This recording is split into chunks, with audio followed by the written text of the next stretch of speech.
were so quiet. Welcome. Thanks for coming. Your seats over here for the table. There's chicken and salsa.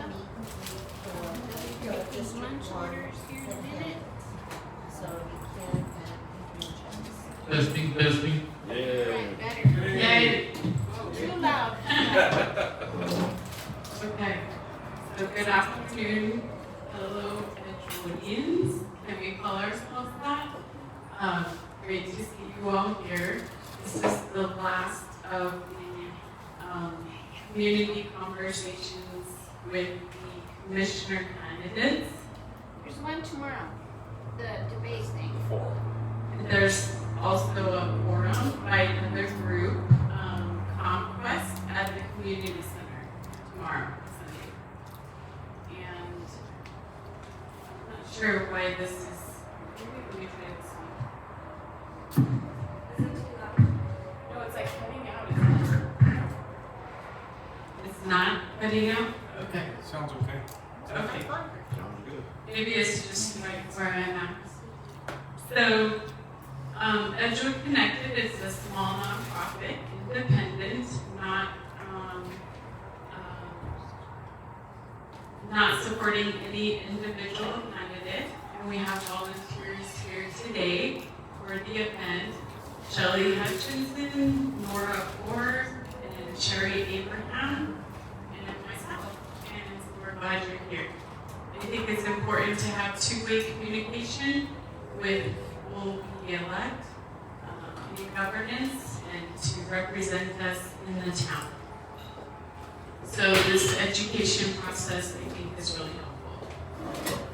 Edgewood Connected, we do have our 501c3, so any donations are tax deductible to you. And we have quite a few events, there's flyers here, in December that we're working on. So you'll see us on social media.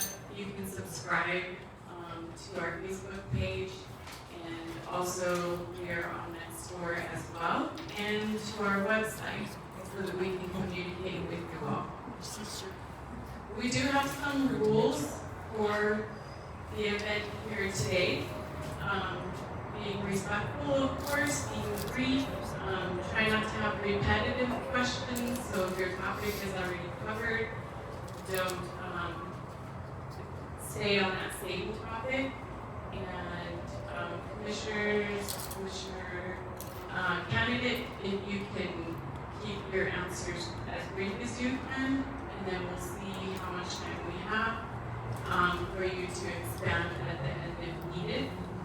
And let's see, Sherry, anything else? One question per round until everybody has the opportunity. Okay, so one question per round until everybody has had their chance to have their questions answered. And also, if you don't have a question but just a comment, that's absolutely fine as well. And we'll start off in the beginning here, giving each of them 10 minutes for an introduction. And I'm going to turn it over to Sherry, who's our MC for today. Again, thanks everyone for coming and spending time with us this afternoon, getting to know our commission candidates, and, hopefully becoming a more informed voter. So, Commissioner Brennan, we're going to start with you and give you 10 minutes to tell us kind of why you're doing this, what you've done, anything that you want to tell us to, so that we know you better. Sherry, tell why he's coming first. Oh, he's going first because he is the incumbent. That's what we've done previously. Thank you. All right, well, thank you very much. I'll just hold it further away. Thank you very much. Once again, my name is Ken Brennan, District 1, and I am the current commissioner. The reason why I got into this 4 years ago is, as you all know, we had changed our form of government from councilor mayor to commission manager. When we were doing that, then they realized that each district was going to have a commissioner, And my wife and I were sitting there at the kitchen table discussing that. We were talking about we need to find somebody good in District 1 to go ahead and put their hat in the ring and run for it. And she just looked at me and says, Ken, you're somebody. When she said that, I realized, okay, yeah, I put my foot into it, so I had to go ahead and carry through in what I said. That's why I ran. I have been living in Edgewood for 16 years up to now, so back then it would have been 12 years. And I have noticed that, changes in Edgewood, and some things were good, some things weren't. And I figured we need to get in there, somebody who doesn't have a personal agenda to move forward, doesn't have family looking for, business within the town. I was about as far separated from that as possible. And what I wanted was the best for all the residents of it. So that's pretty much the reason why I ran then. The reason why I'm running now is because I want to continue on that legacy. I think the commission over the past 4 years has made a lot of improvements and a lot of progress forward for the town. We still have a long ways to go. There is a lot still to be done. And I want to be able to go ahead and continue the work that we started. So a little bit about myself. I am retired Navy. I spent 20 years retired as a Chief Petty Officer. After I got out of the Navy, I went ahead and started working for a power plant in Wisconsin. And that's when I learned I actually have a condition called sleep apnea. Working rotating 12s was basically a road for death for me. It was my mind was constantly going. I was not getting any sleep. I was literally going by 24 hours a day without rest. So I had to go ahead and leave that particular job. It just was not going to be working out for my health condition at the time. And that's when I got connected with General Electric. Started working for General Electric doing gas turbine power plants throughout the country, putting in new plants. If everybody remembers the power issues that California was having a long time ago, they were having the rolling blackouts. GE was putting in peaker plants throughout the state. And the first peaker plants that we put in were down in San Diego, and that's the ones that I put in. And then I did another setup in Gilroy, California, and I just kept on working on that. The GE then acquired a wind turbine division from a company you may remember called Enron. And when they acquired that, our division, which was called back then was called Penn Power, the GE tasked us to be the commissioning force for putting in these wind turbines. And I talked to my boss and said, hey, listen, I want to get back into doing stuff with electrical. And I had been working on electrical power plants. Wind turbines not that much different. So he came up to me and asked me a simple question: are you afraid of heights? And I said, nope. So they sent me off to school to work on the wind turbines. I started doing commissioning from wind turbines, and shortly after that, there was an emergent need for a gas turbine technician out in Turkey.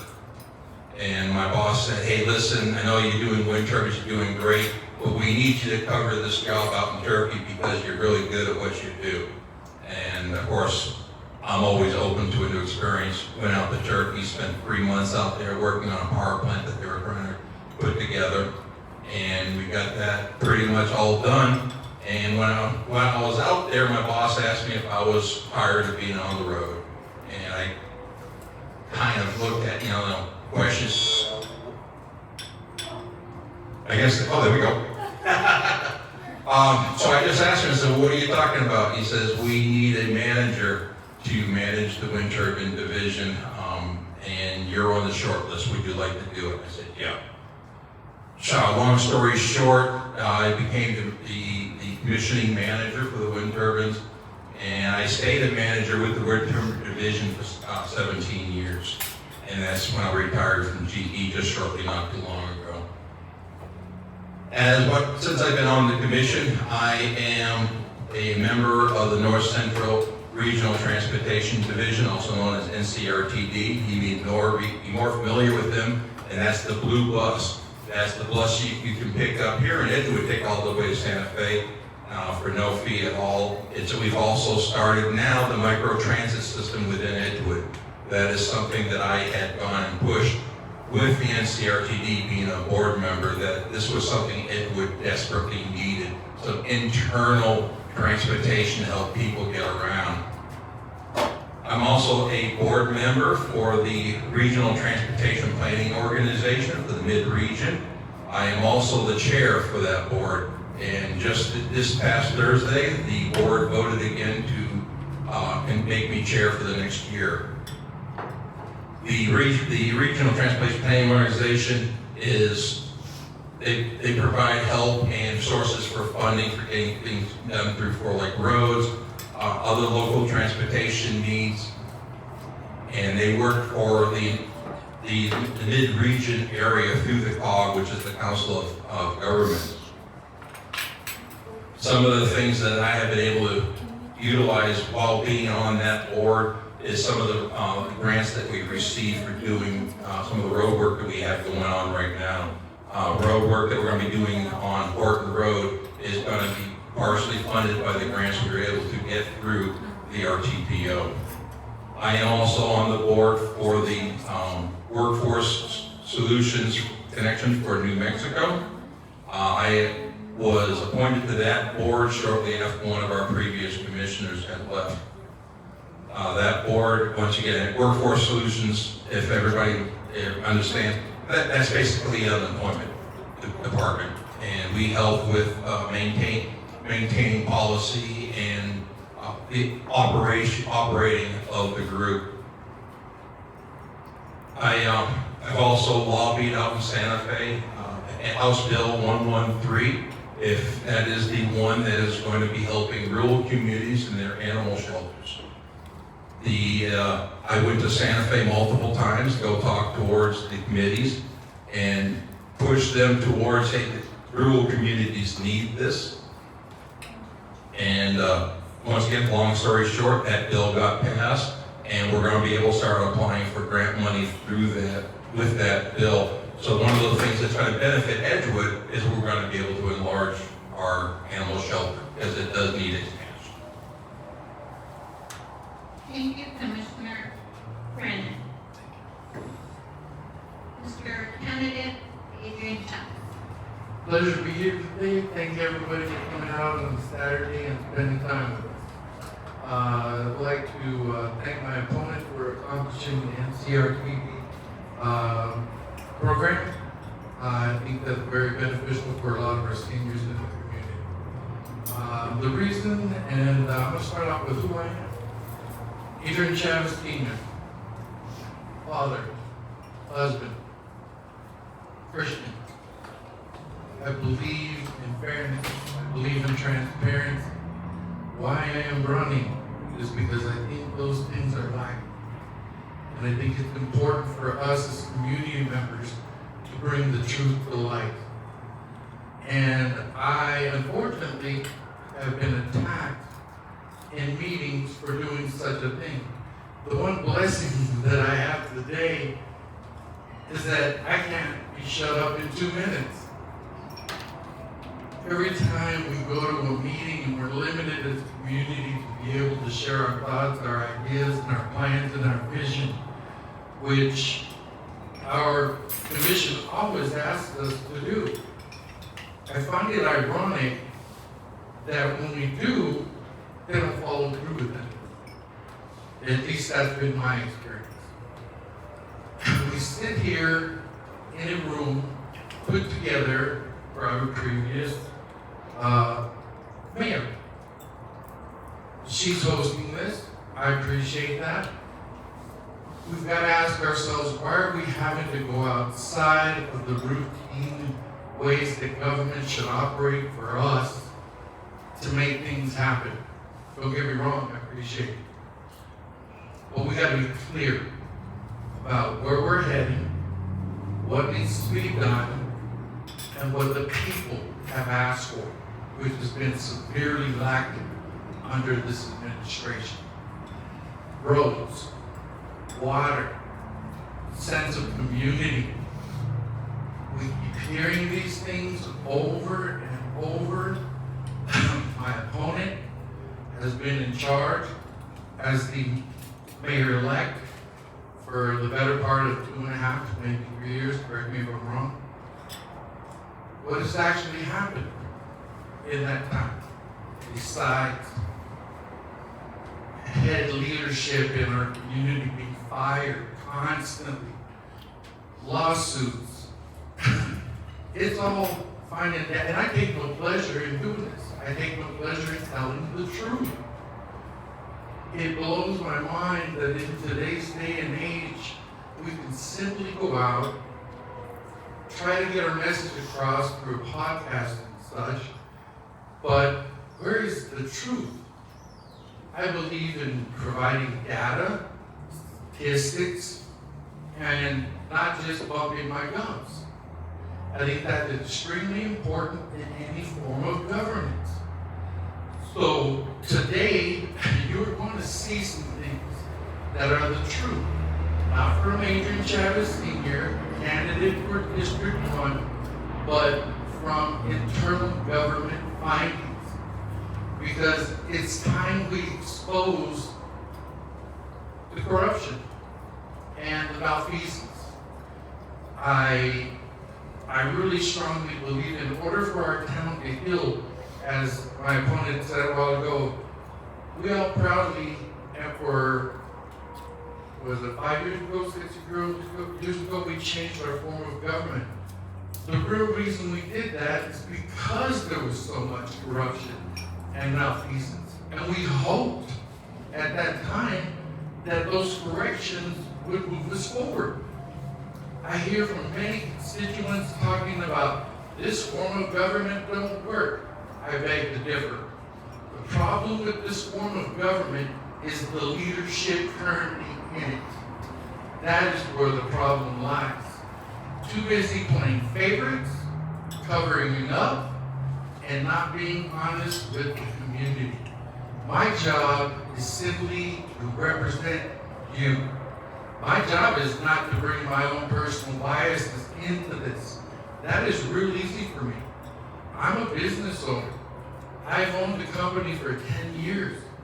The reason I have been successful in those 10 years and people keep hiring me is because I have integrity. I get things done. You don't get a successful business running for 10 years if you constantly make mistakes.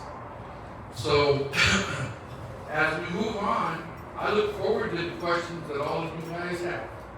Because I think it's imperative that you get the answers that you desire and not simply lip service. So, that's who I am. That's why I'm here. And I appreciate each and every one of you for coming out and giving us the opportunity to share the truth. Thank you. Thank you, Commissioner Candidate Chavez. I appreciate both of your honesty and your integrity and your sharing your thoughts with us.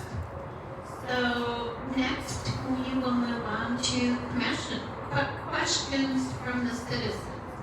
I'm going to start on this side, Ms. Rita, with you, if you have any. If not, questions, comments, anything, and we'll move around the room.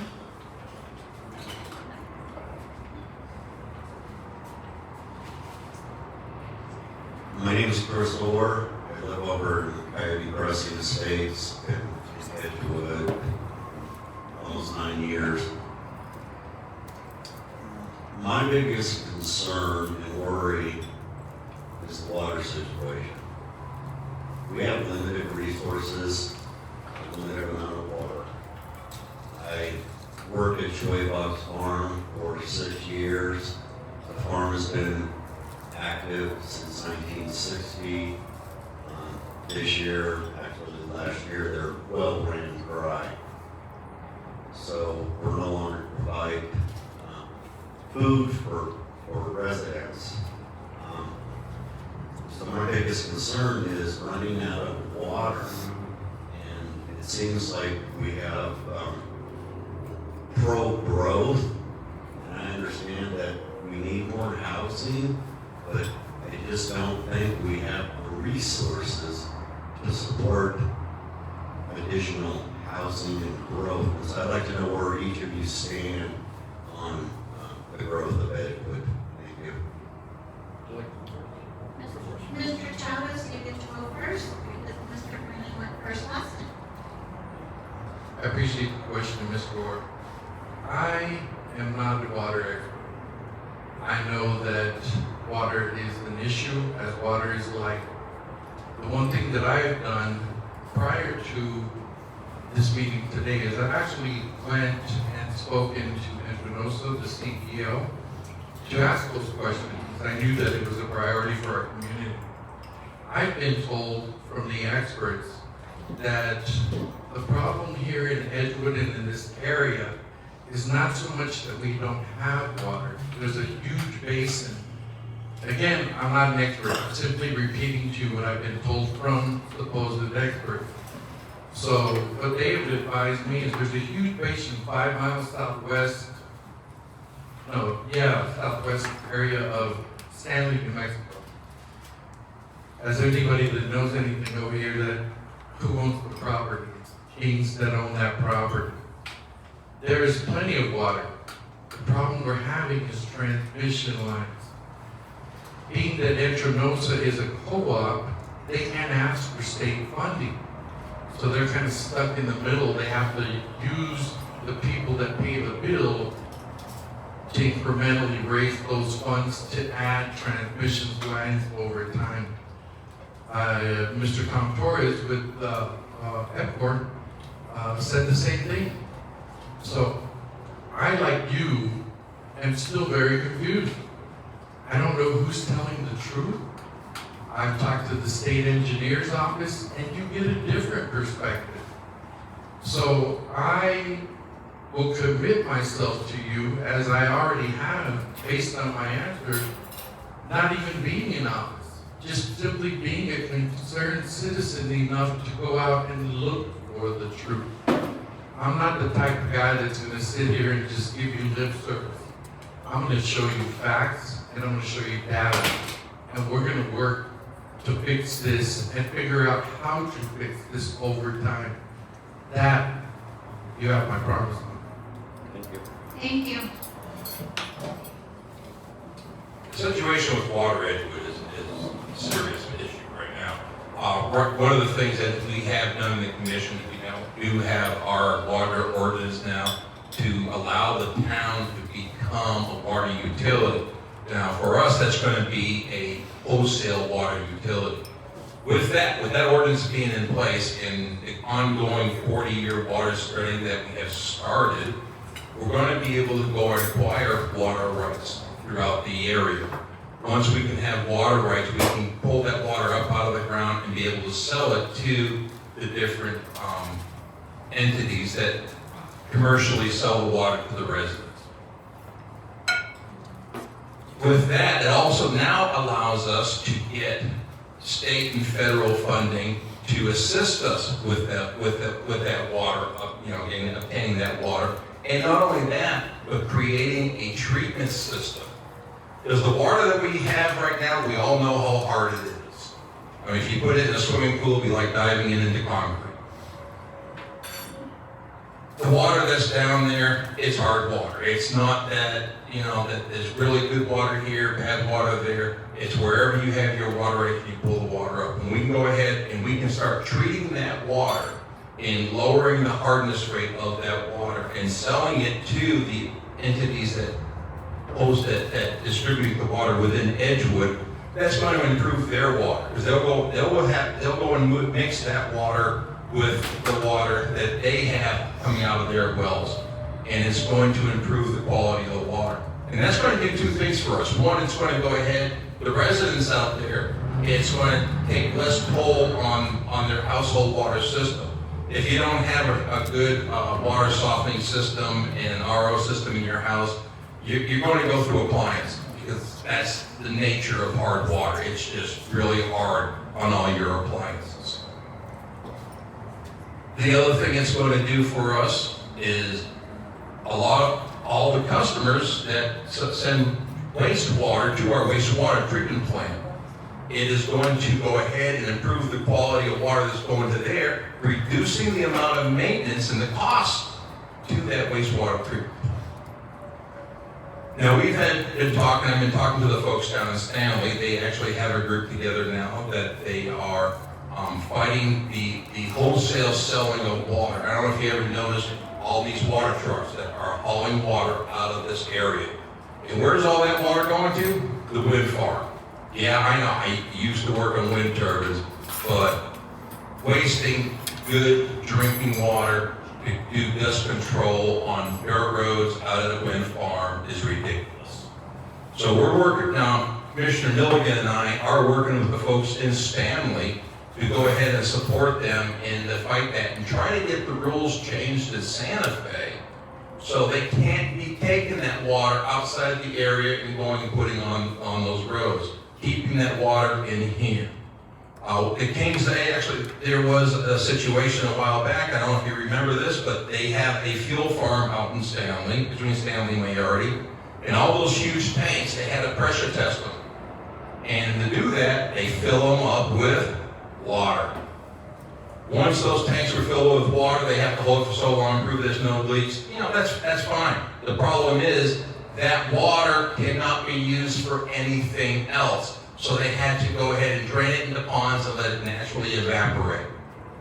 Thousands and thousands and thousands of gallons of water wasted. And they actually did not have the right to be able to sell that water for that purpose. Water out here is designated for specific things and what it can be used for. And that's, to me, the water out here, what it should be used for is for residents. Because we all need our drinking water. We all need to be able to wash our bodies, wash our clothes. We need that water. And by wasting all that water, it's not doing anybody any good. We've also, I introduced a ordinance to go ahead and have a water conservation within the area. And it's concentrating on areas of large turf grass properties. And I'm not talking about your little patch of grass in the front of your yard. I'm talking about golf courses, huge fields. Grass takes so much water to keep it growing. And we're going to want to encourage any businesses or anything, and including the government. Right now the ordinance says it's not going to be applicable to government entities. But we're looking at, we're still discussing this, and we're open to public input for it. But to get those that want large grass areas to use artificial turf. Edgewood is already making that move. Over in Venus Park, you'll notice there is a large dirt area right next to the existing soccer field. That's going to be artificial turf. And that is going to be where all the sports are going to be played. And it's going to be multi-use for soccer, baseball, football. We'll keep the majority of the grass area that's already there so we can continue on our community events. But we're going to be working on ways on, probably looking at different types of grasses that you require less water. So once again, we're not using all that water. The other thing we want to look at is be able to pipe some of the water from the waste treatment plant, because we now have reached that point where the water discharged from the plant can be used to water grass. Yay! That was my number one complaint when I was in committee. It took us a long time to get the plant up to that, and we want to expand the plant to be able to handle and process more water. But we can use some of that water. The hard part is going to pipe it from the sewer plant, which is way over here, to Venus Park, which is way over there. That's going to be the real hard and difficult part. But once we can get to that point, it's a goal. It's something we're working toward. And once we can get to that point, Venus Park won't be using drinking water to water that grass. Are you using that water now for dust control? It can be used for dust control. I'm not 100% sure if we've been using it, but they've also been using it right now. They're watering areas out there. There is actually an entire ecosystem out by the wastewater treatment plant with a lot of wildlife. In fact, if you look at the newsletter that just came out, it talks about it pretty much in depth. And it's the amount of green that's happening out there is great. One of the thoughts was come out is for us to do a tree farm out there and use the wastewater to water those trees in the tree farms, and then we can use the trees in parks and areas like that. Being, once again, trying to be as self-sufficient as we possibly can. I hope that answered what you want. Thank you. Thank you. Anybody else who's next with questions? Comment?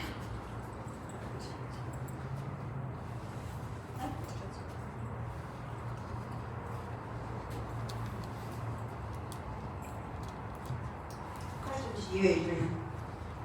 With the current administration, transparency has been an extremely serious issue. And I want to know how you address that issue and how you can assure the townspeople that the new administration would actually redefine transparency. Also, the current administration has suffered tremendously with following personnel code and policies and procedures. Unless it's certain individuals, then they follow. I want to know what you would do to assure that that's no longer an issue and that fair treatment would apply to all town staff. I appreciate the question. I think that that type of transparency is based on the decisions you guys make. Whoever you vote in the office, as I said earlier, this is a critical race here in town. People really aren't talking about that. He's had 4 years. He spent 2 of those years running for another office. So how really serious is he about helping run this town? So as far as, you have to have commissioners that are willing to work across the table, if you will, that probably don't get along on every item, but are willing to sit down and talk and explain and provide information and data to support their stance. We don't have that. We have people yelling. We have people raising their voice when they don't agree with you. And I find that interesting because I was raised, unfortunately, I come from a fairly economically challenged family. I'm used to people yelling. You don't scare me. You scare me when you are educated enough to bring facts and statistics to an argument. That's what wins. And it's really frustrating. I've talked to District 2, Mr. Devin Taylor. I like the guy. I think he's the class act young man. Edgewood should be proud to have him. He's new to our community. Spoken to Commissioner Reardon. I really appreciate what he's done. I don't know if anybody paid attention. The very first day he was sworn into office, he didn't come in there to be a yes man. He came in there to push back and challenge ideas. I appreciate that. Commissioner Anaya has done the same. You have to have, because we're just one voice. Let's be honest. We're one person sitting on a panel of 5 with the town manager. If the town manager and the commission aren't at odds, this form of government won't work. Because they're simply agreeing to agree and push their agenda on the community, which is exactly what's been going on. I raised awareness a little over a month ago about the unethical aspect of our town manager, wherein which I provided data, which meant the evidence of what she had done to the town commission. They come out of a meeting, this gentleman here says she did nothing wrong. But I thought prior to coming out of that meeting, you said you didn't talk about by rule and regulation, what's supposed to happen in closed session. That's a violation. I maybe spend too much time on this, and my wife would probably agree with me, or would agree with that comment. But the only reason I do is because I care. I am sick, and I am tired of the promises. I want people in this position, again, 1 of 5, that can communicate with other commissioners to accomplish the things that the town wants. That's it. This is real simple stuff, man. It blows me away that after 4 years that these people have been in office, with the exception of a couple that came in later, right? Because it's a very, this job will beat you up. You got so many people that get accused of things that just aren't even happening. It's really unfortunate, it's stressful, and I would hope, and I would challenge our community, educate yourself. Don't come to the meetings with your opinions. If you got a problem with any commissioner or a town manager, bring facts. That's how our society was created. That's how the United States of America and our democracy should be run. It should not be run on opinion and who has a better Facebook post that week. It's about facts. It's about looking out for our neighbors. That's why I hope you hear it in my voice. I hope it carries through that little TV right there. I am passionate about our town. I love Edgewood. My family comes from this community. We've been here for decades. I know several of you. I've met previous Mayor Jaramillo before, and we don't always agree, but we respect each other enough to have those conversations, and the things that we can change, we will work to change. That's the way government is supposed to run. That's local governance. People don't understand. I got fired from a job for standing up for what was right. I went to court, federal court, for 3 years. I won my case. I set federal precedents in my case. And the reason why, and I'll never forget this, in the final verdict from the judge, it said Adrian Chavez was the single most reliable witness throughout this trial. And the reason that was true is because I've got older and I don't need to lie. I simply need to tell the truth and be part of a community and get things done. And I dedicated my life to that. Prior to me asking my wife for her hand in marriage, I remember telling her that. This is who I am. I'm about community. I'm going to be doing things to help for the rest of my life. I didn't go back the other way. I was in the medical field. I was a cardiopulmonary therapist for 24 years. A lot of people don't know that about me. They just see me wearing a security shirt and think I'm some security guy. No, I opened up that business because somebody believed in me, challenged me, and I ran with it. And in 10 years, we've made it a successful business. Again, like I said earlier, why? Because I have integrity and I get things done.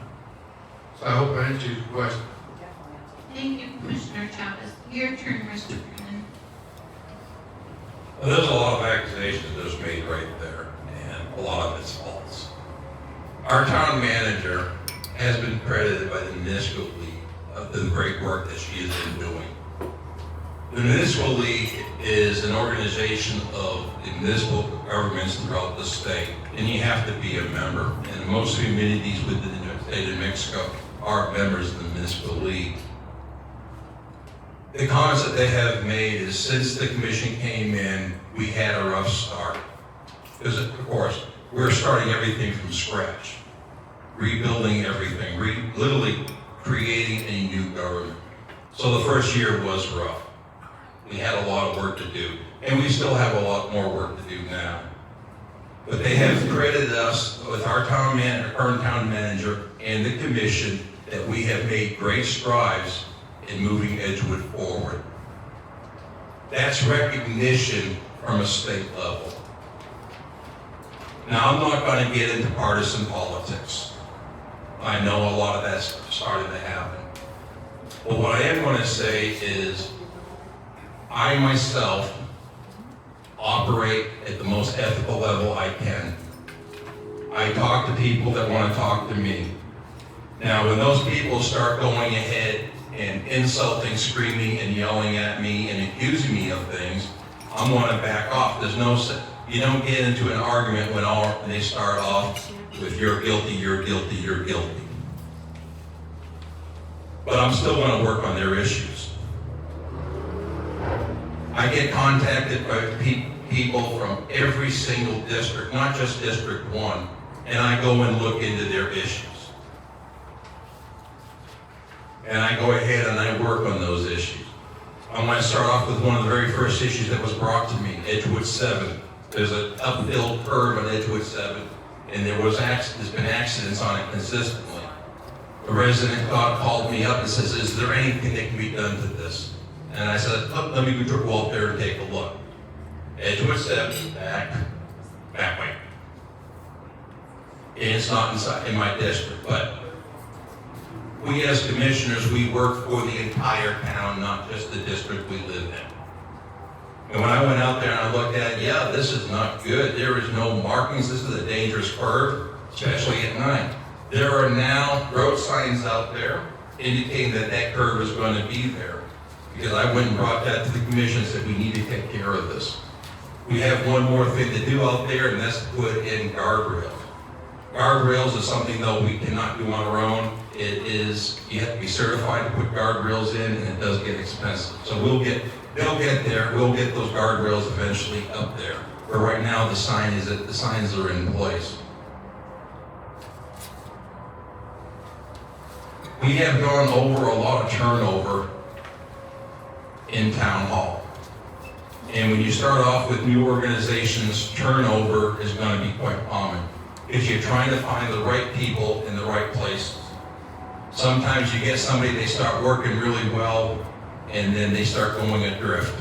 You try to bring them back into the fold and get them to do the job properly, but sometimes it falls on deaf ears and you have to make changes. No one likes making changes and telling somebody, hey, you're no longer needed. That's the last thing anybody wants to do. But we've got to make those hard decisions to make sure that the town of Edgewood continues moving forward. I'm not going to get into any individual personnel issues because that is a totally separate thing. And both the individuals in the town have rights to privacy, so I'm not going to talk about those. And that's the other thing I respect is the right of each individual's privacy on how they operate. I have seen things that have shocked me, but that's part of society, and we got to work with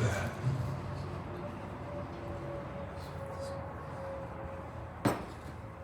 To accuse this commission of malfeasance. Accusations are one thing, actual proof is another, and there has been none. There has been no charges. People keep on saying, well, we're going to get a lawyer, we're going to sue. Nothing has happened.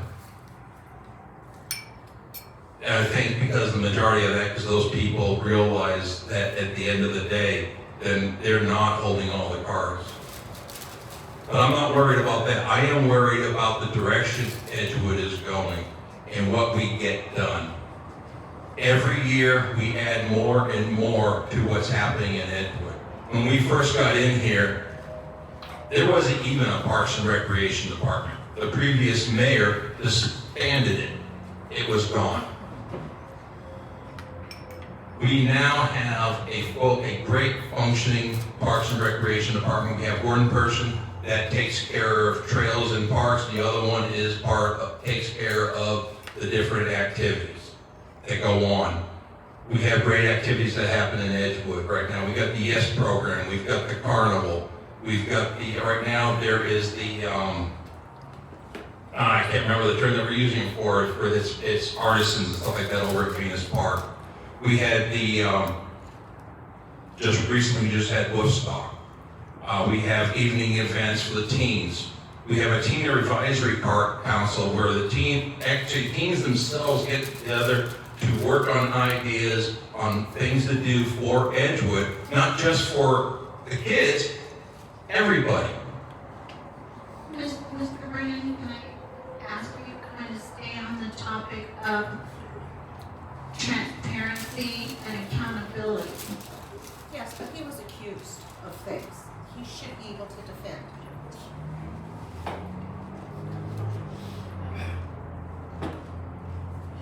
So as far as transparency, I mean, we have made some mistakes. Things that should have been presented in a certain way didn't get done, and we realized that. We got called out on it, and we correct it, and we move forward. We don't sit and dwell on the errors. We try to improve on them and work better for the next day.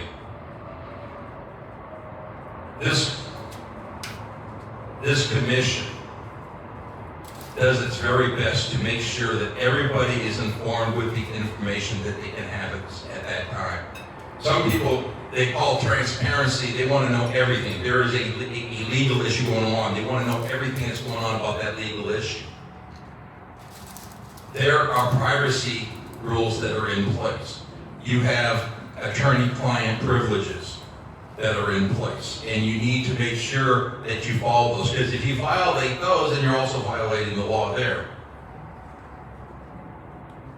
When there are investigations going on, we're not going to go ahead and constantly put out what's going on within a particular investigation, because you taint that investigation, and then it won't be complete and it won't be accurate. People go and say, well, they do this in Congress, they out people left and right. Well, folks, this ain't Congress. All right? We have more integrity than most of those people up there in Congress.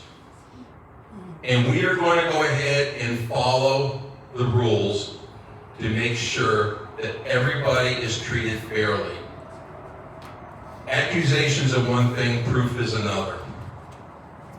And we're not going to go and work off of accusations. We are going to investigate. And we are going to go and get down to the root of the matter. Okay, thank you. Any other questions or comments?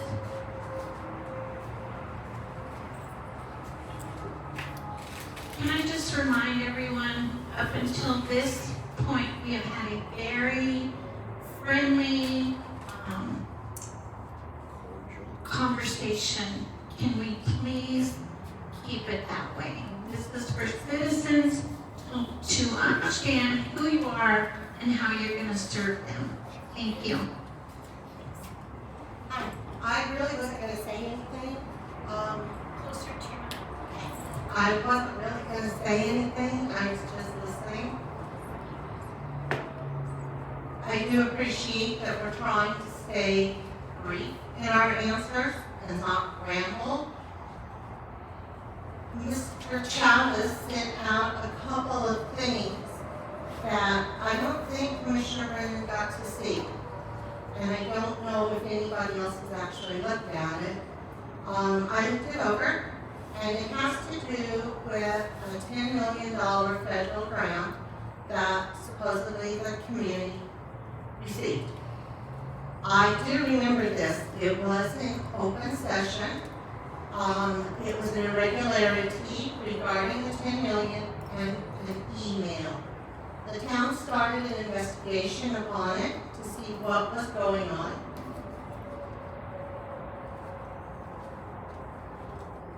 During the investigation, the public got involved and they corrupted the investigation enough that it could not be completed.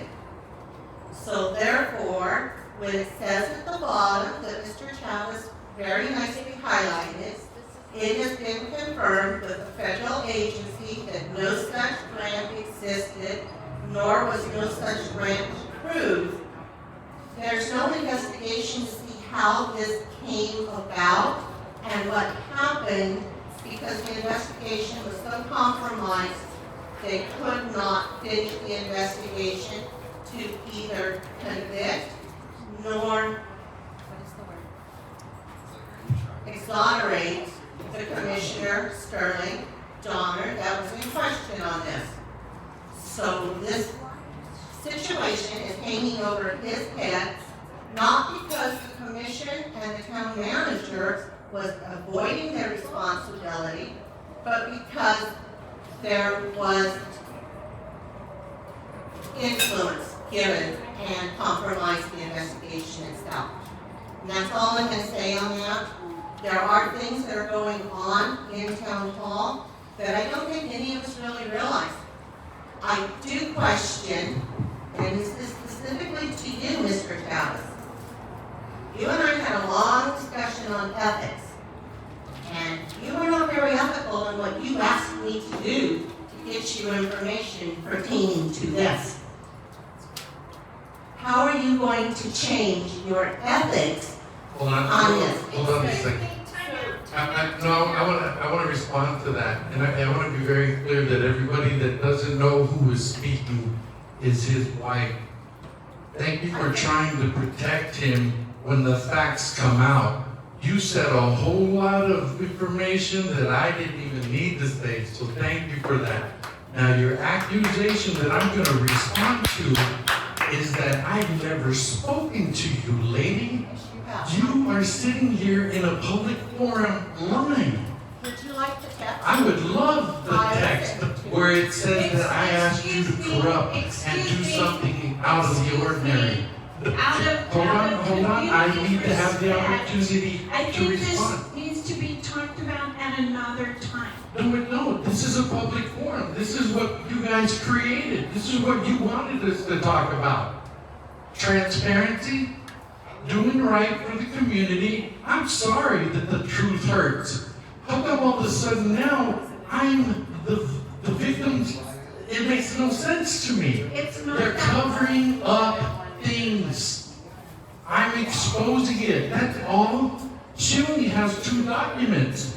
I have several more from the USDA. So this gentleman, her husband, who's sitting in office that she's trying to cover up for verbally, is responsible. He's the one in that office. He discusses this with that commissioner, this commissioner. They've chosen not to be transparent. That's what we were talking about, right? Thank you. That's my response to you. Thank you. I'm here to remind you to be respectful. And thank you. Okay, switching gears. I'm going to take a baton from Martha Eden, who was here the last 2 days, and I'm going to make a comment and ask a question. The community has a great desire to be able to participate in the town meetings and be able to call in and ask questions like we did before.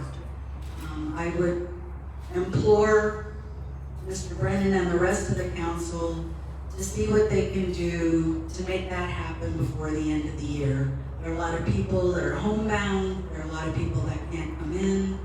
Submitting questions in advance is sometimes inconvenient. So if we could get the same thing back that we had in prior years, where we would either use Zoom or some other platform where folks can wait on the phone and ask the questions, that would be greatly appreciated. I know that people really want to participate, but it just isn't easy enough for them to be able to do. And I appreciate it if you consider bringing that back to the community. Mrs. Lord, are you asking for I'm asking. response for that, or are you just making a comment? I'm just making a comment. Okay. And asking you to consider that and see if you can make that happen by the end of the year. I've emailed IT Tech, he says we're not doing that. I don't know what the reason was for no longer allowing the community to call in. I understand the whole thing on YouTube about turning off comments. That makes sense, you know, because sometimes you can have some discourse there that is less than desirable. But to be able to call your question in during a meeting, because you can't be there in person is what we're asking for. Especially for the elderly who have a hard time coming out in the winter. It gives them a chance to participate, and I think that would be good if we could bring them. I think you're exactly right. Community participation in the government is the key. You guys are the bosses. So what I find interesting is that question's been asked 3 nights in a row, correct? Yes. Who sits on the board? Do I sit on the board or does he sit on the board? Well, I'm we're a going through. candidate, right? Right, we're I'm gonna going pass through the the mic on. community liaison. That's our path currently on the website, is to go through them. We can only assume that the community liaison is conveying those messages to the proper Right. department. I have also, in addition to that, gone directly to IT. The explanation I received to me was unsatisfactory. Don't ask me to repeat it, I don't remember it. That's fine. I just remember it just didn't seem like a good excuse. I think it's a great question. And like I said, I'm just a candidate. I'm not behind those doors there to answer that correctly. So I'm going to pass that question to my opponent. One of the problems we ran into, and you may remember a while back when we were having a very controversial ordinance going on, there were actually people that were on the Zoom call that were broadcasting porn. That is no place on a public platform. I mean, there are children that were also watching that. We went ahead and, from what I understand, there are some issues also who owns the content. Because all of that, if there's a recording of it, it is irreparable. And you need to own the content and be able to be the controller of that to provide that information. We are going to be looking into possible other ways. We now have a new website. We are working with a new web company. I think the name is Civic Plus. They have been very helpful with us. And we are looking at bring back where we can do public comment with those online. But we got sure. That just breaks out everything. Okay, there we go. We just got to make sure that everything is done properly. Because if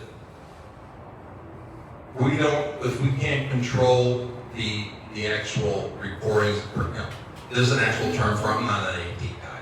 Peter and I, we don't get along. And but we got to be able to provide that information. And if we don't have control of those recordings, it makes it difficult because the companies can delete it whenever they want to. And that was one of the problems with YouTube. But we are going to be looking back into it. We have upgraded a lot of our IT systems to some of this, when we came in, a lot of this stuff was so outdated it wasn't funny. And every IT person that we've had has been struggling with that. Our latest IT person, though, has come up with some great ideas on upgrading and actually bringing Edgewood's IT systems into the 21st century. So we're going to, that. And also being able to tie in the police department, because that is an entirely separate IT setup. So we want to make sure all that is operating properly. We're not just going to go out there and do it just to do it, to satisfy some people, if we cannot be able to provide, according to the law, the records that they're going to want. But yeah, I would like to get back to be able to doing the online comments, but it's got to be able to, we got to be able to do it so it's done right.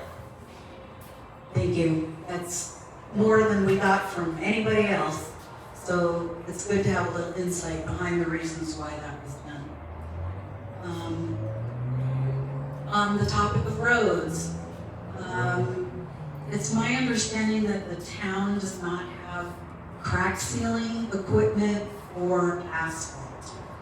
And I don't know the ratio between asphalt roads and chip seal roads in the town, but We do have a few, and one of them is Horton, South Horton. It's gonna be in need of some crack seal repair. And I was just wondering if that was something that was on the town's radar to get that type of equipment, or if that's something you are better at contracting out. Yeah, the crack sealing equipment, that gets real expensive, because the big problem there is you've got a large, expensive piece of equipment you're not going to be constantly using. So it's going to spend most of its time just sitting around not doing anything. So the crack sealing is going to be contracted out.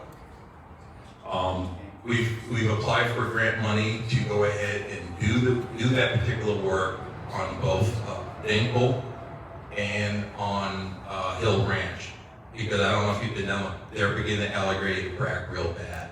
So we want to get those done. The other thing that we're going to be doing, and we're going to be getting a demonstration here, I think it's the 9th of November.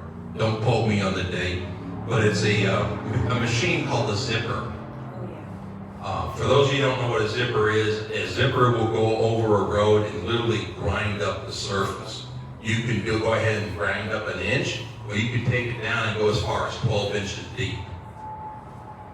The zipper will go ahead and help us in some of those areas where the alligator cracking has gotten so bad, or even sealing the cracks isn't going to work. We can go through and grind off the surface of that and actually put down a new asphalt patch on other roads that were previously chip sealed, and if the chip sealing is failing, the one that comes to mind is Broken Arrow. Broken Arrow was chip sealed a long, long time ago. This machine will help us go ahead and retreat the surface, go ahead and grind everything up, it'll mix everything up, and then we go ahead and we can do an entirely new chip seal surface on that. Chip sealed roads are pretty good, and they have about a 5 to 6 year life expectancy, depending upon the maintenance. If you are on top of them all the time, you have the equipment, chip sealed roads can last 10, 15, 20 years. The one nice thing about chip sealed roads, though, is that we have all the equipment we need to do chip sealing. And we have been doing that. We're getting better. The first road we did was Appaloosa. It took us a long time to do that little short road because we're doing something for the first time. And when you're doing something for the first time, you want to go ahead and do it right, so it's going to take you longer. The project over here on East Venus, that road we just chip sealed that road this year, much, much longer than anything else they've done. Once all the necessary pre-work was done, the actual chip seal process went through pretty quickly, and that road's done. We just did Cactus. We're getting ready to go do Nugent. I've also, if you'll let me indulge a little bit, I know people have come and said, well, chip sealing, we've been probably promising paving, and chip sealing isn't paving, and that's an incorrect statement. There are all sorts of different types of paving. When you say paving, people think of what they call hot mix asphalt. That's what that road out here is, hot mix asphalt. That is outside of concrete, which we're not going to do concrete out here, is probably the most expensive road surface to do. The last estimate I got from one of the engineers is it's about $1.3 million per mile to hot mix. We can chip seal at a third of that cost. And that's what we're going to be doing. We're going to be going through and doing the chip sealing. When we first got all the equipment, 2 commissioners went ahead and promised we're going to do 3 miles of road a year, which was very ambitious. When you're doing something for the very first time, yeah, it's not logical to make a promise how many miles you're going to do until your crew is actually getting it done accurately and they're proficient. Our crews are now getting proficient, and they're going to be go ahead and continuing on and getting more and more done. You know, we are going to get to that 3 mile a year mark, and we might even be able to do more than 3 miles a year. I'm not going to promise it because I can't control all the variables, and one of the big variables is weather. we have gotten so much rain in the past couple of weeks, it has slowed a lot of projects down. So to go ahead and promise we're going to do a certain amount, yeah, it's good for a slogan to put it out there, or a clip on the news. But in reality, the best thing to say there, our goal is to get to 3 miles, and we're going to get there. But we're not going to get there by rushing. We're going to get there by doing the job right. And that's what's the most important thing, is get it done right. If you rush and do something wrong, you're back to fixing it the next year. Thank you. Does that answer what you're asking? Yes, and I understand we have a very short window of time for that work, and it's weather dependent, so, yeah, it's hard to make commitments. Candidate Chavez, what are your thoughts on buying equipment to seal the roads or contracting it out? I thought that was a great idea. I really did appreciate when the commission purchased our own road equipment. The way it was proposed to the community, it seemed like a tremendous cost savings. The only problem that we have is my opponent just said that he doesn't want to promise. It's too late for that. He's already promised. He was part of the commission that promised those 3 miles of roads. They haven't met up to that. I understand that he means well. I get it. But part of the forum that we have here is to discuss ideas and leadership. As you can tell, we've heard a lot of excuses, very limited on the leadership component. I think the roads manager needs to be held accountable. There's nothing more frustrating than to go to a meeting or watch a meeting online and hear people discuss who are supposed to be hired for a certain job, but they're not accomplishing it. Well, whose responsibility is it to make sure that that gentleman gets his job done? Well, that's the town manager. She's above the roads department. The commission goes to the town manager and holds her accountable for getting the job done. There's a lot of the infrastructure that we don't talk about in meetings because we don't have enough time. That's why some forum like this is ideal, so that people can hear what's really going on. And as far as it getting accomplished, it can. But I know that it's really difficult when you're a new government and you have people that are going in and they're trying to learn and move forward. And maybe sometimes we do overpromise things, but I would hope that anyone that's elected to this office puts in a little bit more professional thought prior to opening their mouth. Because anything we say, as you can tell, will be provided back to you. And it's important for us, for our integrity, and for our decision-making process, for the people that are putting us in the positions that are holding us accountable, should hold us accountable. Let me rephrase that. Hold us accountable. We're just 2 guys trying to do right by you. And I would hope that the community would see who's actually getting things done. We've had 4 years, not much has gotten done. Some things have. Can't just take everything away. It's frustrating for me though, because it starts with integrity, leadership, decision-making, organization. All these things keep just getting discombobulated because we keep losing our upper people in our government. Parks and Recs manager, gone. Old mayor, planning and zoning director, gone. Town clerk, I wanted to call her county clerk. Town clerk, gone. We have such a high rate of turnover. How is it possible for us to get anything done? And I agree with my opponent when he said earlier, as far as addressing it and staying focused and moving forward, and that's all great and that's true. But the sad reality is it hasn't been done under his watch. And it's time for a change. I hope that answers your question. Thank you, commissioners. Do we have any other questions, comments that would like to be?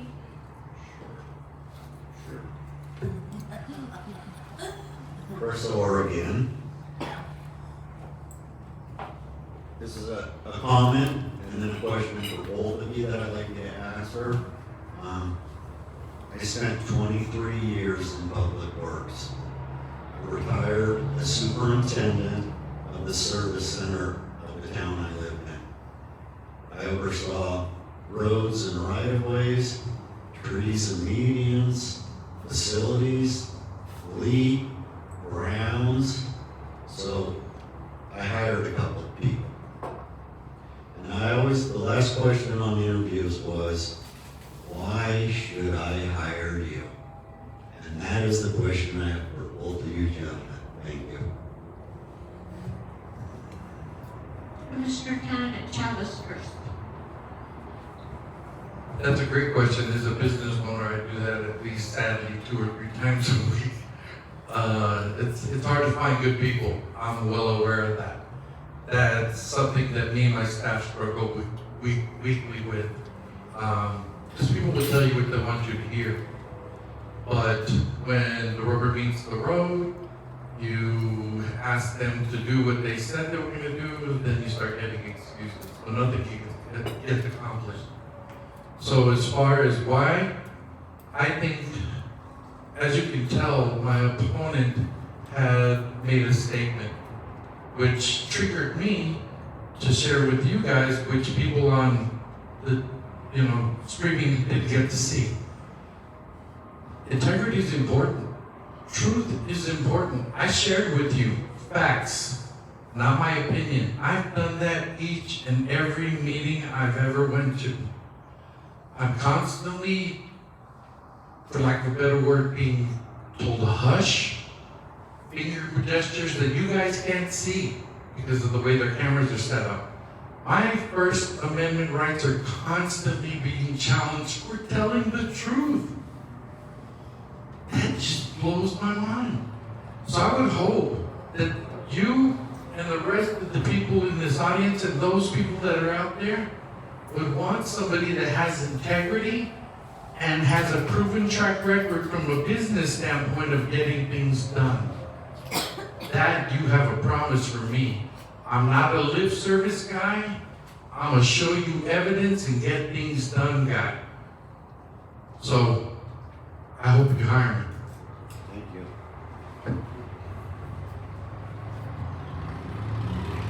I stand on my record of what I've done over the past 4 years. And contrary to what was just said, we have done a lot over those past 4 years. We've gotten more done the past 4 years than was done in the previous 4 years. When it comes to the roads, when it comes to Parks and Rec. And we're going to continue doing that. And I hold every person at Town Hall accountable for making sure their job is getting done properly and right. When that job's not getting done right, or they're doing it improperly, or they're cutting corners, we're going to let them go. So, and it was just mentioned about our clerk, the last clerk that just left. When I did my exit interview, the first person's name she said the reason why she was leaving was Adrian Chavez, was the reason why she was quitting. That, along with a couple of other members of the community, I'm not going to mention their name because they're not up here. But when she told me that broke my heart. That somebody would bully somebody so much to the point where they want to quit and leave. That was just wrong. We do have, like I said, we go ahead and we look for the right people for the right job. And we, like you were saying, sometimes you find people that don't fit. And we have told multiple people that you're not going to fit for this job. But we go through and we find the right people. But the problem is, sometimes when you find the right people, they take the wrong path. And when they take the wrong path, you have to call them out on it, and you got to make sure it's correct. I promise to you that I will continue to do the best I can to keep moving Edgewood in a forward direction. And we have made lots of accomplishment. You look around this town, there are a lot of things happening and a lot of things getting done. You know, granted, in the commission, we butt heads. And sometimes we have some pretty heated discussions. But at the end of the day, we're still doing the work of the town, and that's what I will always do to make sure we continue on, is doing the work of the town. Yes, I am the mayor, but a mayor in a commission manager form of government is not like it is in a mayor council form of government. I don't have executive authority. My executive authority comes from the entire group of all 5 of us together. And everything that happens is all 5. So if anything good or anything bad happens, it's all 5. It's not just one individual. It's all of us. And that's, if you do win this election, you're going to need to learn that and learn it quick. Because when I came into government, I mean, I never wanted to get into government. When I retired from the Navy, I was tired of the governmental process. I was going to say a different word, but I don't want to use that. But I went ahead anyways and got back into it. One of the things that I've done, and I will continue on doing, is getting educated and learning as much as I can. Things that I've done. I went to the leadership of New Mexico and got certified in their local government course. Through the municipal league, I have gotten my CMO, which is a certified municipal official. And you have to go ahead and you have to attend different trainings to get there. And I've already asked the municipal league, I said, we need to expand that. We need to take that to where there is a master's CMO. They do that for the clerks. You can be a certified clerk and then you can be a master certified clerk. And that's all done through the municipal league. And I've gone to the municipal league and said, hey, listen, we need to go ahead and move that forward also with the CMO rating so that people can become more qualified. And the problem is sometimes we get people that get into politics, I already know all of this, I know everything, I don't need to go to this training. Things change. I've gone through every single municipal league training, they call it Molly. All right? And every time I've gone to the training, things have changed, new stuff has come up, or something that they have said before all of a sudden clicks. You cannot proceed forward in doing your job, any job, unless you stay proficient in training. And I hold myself accountable for that, and I hold my other commissioners accountable for that, and I keep on encouraging them to go, but I do get pushback. But I will keep on telling them, you need to get this, we need to have this. Because also the other thing, not only is it just a piece of paper saying that you've done all this training, when you're talking to the people that are in charge, like in the municipal league or over with the legislature, when you have that, they listen a little closer and you can get more done. I would like to see every single commissioner up there be certified as a CMO. That's important. And I encourage everybody to attend as much training. Training is everything. Training opens your eyes. Training lets you do your job more proficient. I hope I just answered your question. Thank you, Commissioner. Any other comments or questions?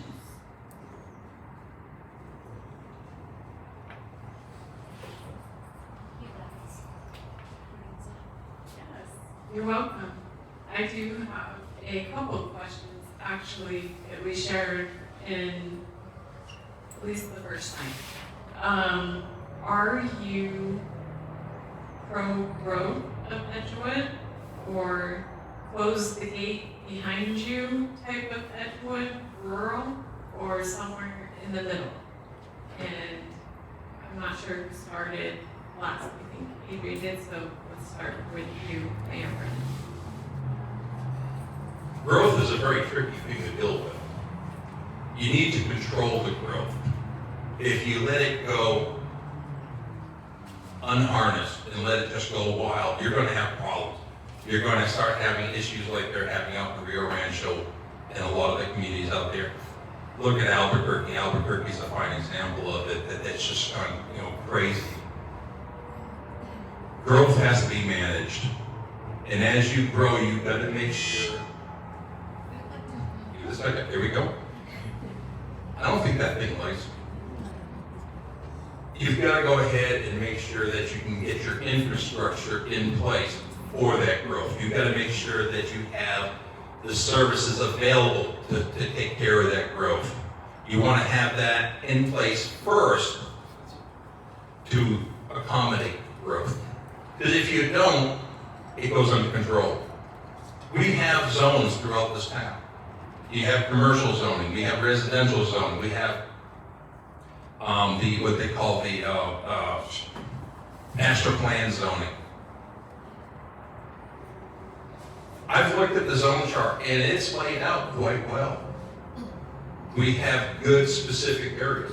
This area right here, Route 66 or 3030 or 333, whichever you want to call it, is our major commercial corridor for Edgewood. We have some commercial property going down 344. But when we have properties that are zoned as residential and people want to change them to commercial, we got to look at that very carefully. And we also have to take into account all the neighbors that live around that area. Because when people bought that property, the neighbor land was residential, and now they're going to change it to commercial and put a Circle K in there. That's not right. We've already ran across that issue once, and I think we took care of it quite well. The growth needs to be controlled. And we need to make sure that everything goes in the right place. Growth can be good, but if you don't control it, it can be a demon. And that's what we're trying to do, is control where it's going and make sure that adequate areas are being developed in a proper way. And we're holding those contractors accountable to our standards. That's something that really hasn't been done for a very long time. And for Edgewood, when they first started off, everything was done with a handshake pretty much. And it was the good old boy days. Well, those days are done. We are in the real world, and we need to make sure that we are on top of everything and making sure it's done right. Thank you. You mind repeating the question?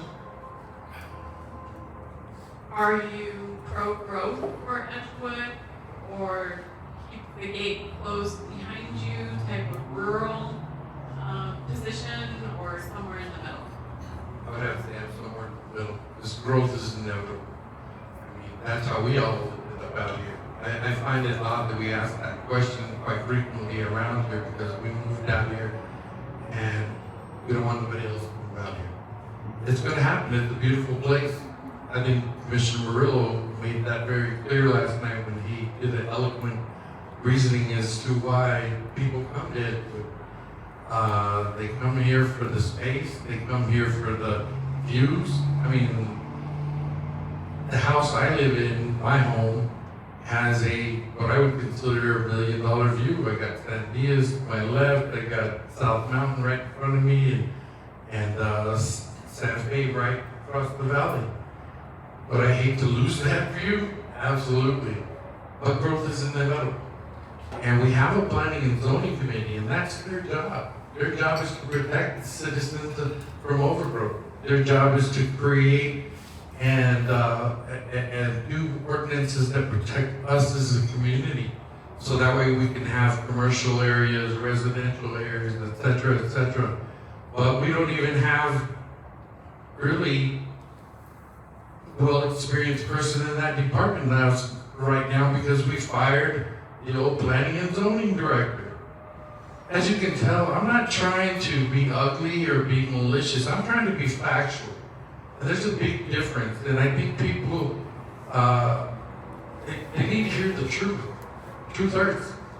And one of the things that we as a community in our growth spectrum need to be honest too. It's going to grow.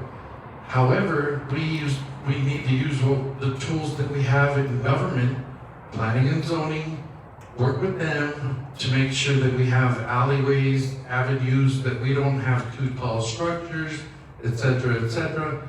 And I used to be on the planning and zoning board. And I'm really debating whether to bring that out, because I've said a lot. And it's really sad, but I'm no longer on the planning and zoning board. Neither is my sister.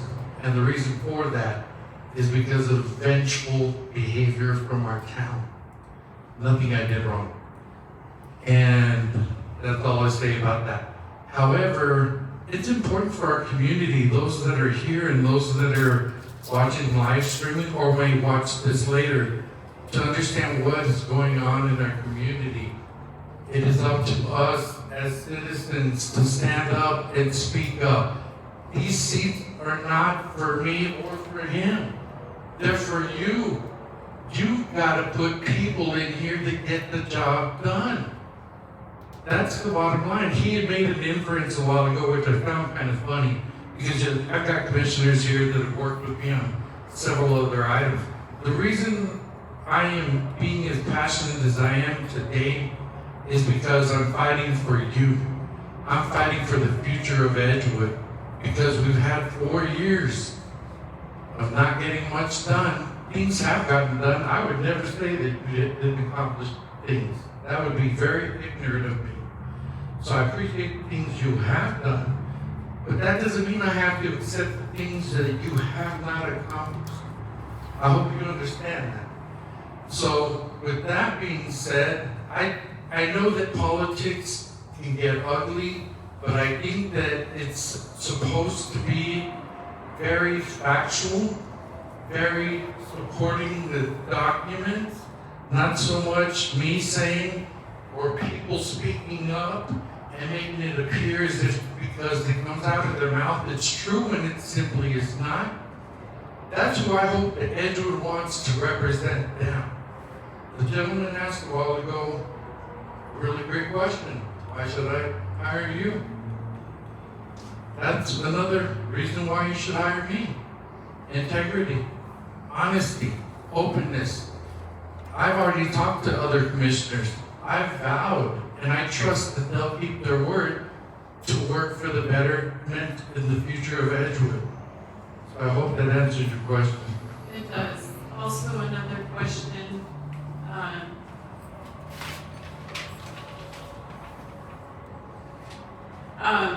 Big government or small government? Where do you stand on that? And what do you commit to do to back that up in your term? Could you define that a little bit better? Big government versus small government. I think all of us as citizens has seen the expenditures of the town of Edgewood grow and grow and grow and grow. And so I hear a lot of concern about bloating government, honestly. Okay, well, I'll take a stab at that one because I was actually asking the same question a while back. We were informed by the town, again, not my opinion, facts, that there was the most recent budget that came out, and it appeared to me, and I'm not a financial numbers guy other than the fact of plus and minus, but it appeared what the town had sent out was that we were in a bit of a deficit. But they had a meeting and they went out to explain it, and they said that something to do with the state, those weren't the real numbers, that kind of thing. Again, that's not my specialty. And I don't know who to believe. I really don't. But I haven't heard a really good explanation, because I remember at that meeting that Commissioner Anaya was actually asking the interim chief or interim deputy clerk to explain, and I don't know if she didn't understand, But what I think he was asking is for her in her capacity as a representative of the town is to explain to us how that works. She didn't seem to give a really good explanation at that time, but so I can only surmise that the numbers that are through the town's website and show that we are in a deficit of, I believe, $3 million to be factual, because I have nothing else to go on. But I think it's really important that if the town is going to put something out there, I don't know why they would put something out there that's inaccurate, but put out the most recent version of that if the state has, or do an asterisk, something to explain to us, the citizens, hey, pending the state, this, that, and the other, because it could be viewed wrong, right? So I think, and correct me if I'm wrong, but you work with numbers, right? Yes. So it's really important to have the most accurate information so that I can give the most detailed response when it comes especially to the town's budget. Okay, and then just to clarify the question a little bit more, where do you stand on more expenditures through government programs, more positions through the government versus more conservative spending, bigger government or smaller government is what I'm trying to see, Smaller. Where you stand and what you would bring in your philosophy to leadership for the town. Smaller. I think it's really important that we've had that discussion and the town's been going back and forth with the police department. We're overloaded on the budget. People have made decisions. I don't know if the regular population, because it really didn't come down in the committee meeting, it was brought up in a commission meeting, but wasn't finalized out in the open. And what it was the town approved a raise, correct me if I'm wrong, Mayor, but the town did approve a significant raise for the police department recently, is that correct? 8%. 8%, yeah. And so, as you can tell, I pay attention to a lot of these things out there that are affecting our everyday lives. I believe that we as a community need to be free. We don't need people in our business all the time. That's why we move out here. A lot of people out here are very conservative. Matter of fact, I find it ironic that some people have suggested that I may be too liberal, and I do have some liberal leanings when it comes to social policy. But I'm very conservative when it comes to fiscal stuff. I'm a business owner, I have to be. So, two things can be true at the same time. But for me, it's small government for the most part. I think people need to stay out of their business and they need to be able to, but we need to depend on government at the same time. But I think the part of the question that nobody ever asks, how do we accomplish that? How do we do that? We don't have a lot of businesses. We don't have a lot of GRT. We need people to develop economic development in this community, bring in GRT so that we can improve our parks, improve our roads, improve our water situation. There's a twofold response to that question that I don't think a lot of people ever answer, but it's important to know that there's a two-part response to that question because that's what needs to be done. We need to go from point A to point Z and not just point A to point E, G, F. We got to do our best to make things happen here in the community, and I think there's potential there with some of the new Devin Taylor coming in. I think he's a great guy and he has a good eye on construction ideas. So I hope that answers your question. It is small government. Thank you. Size of government is going to be determined on the size of the town. As you get more and more people, you need to provide more and more services to those people. If you keep on maintaining, it really does not like me. Maybe you squeeze it.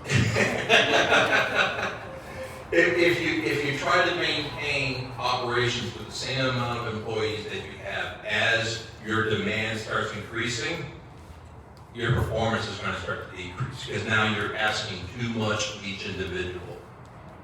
It was was it last year or the year before? I think it was last year. We went and talked to a bunch of folks up there at Aztec. Aztec has the same government we have. They're about the same size of town that we have. And they run through basically the same issues.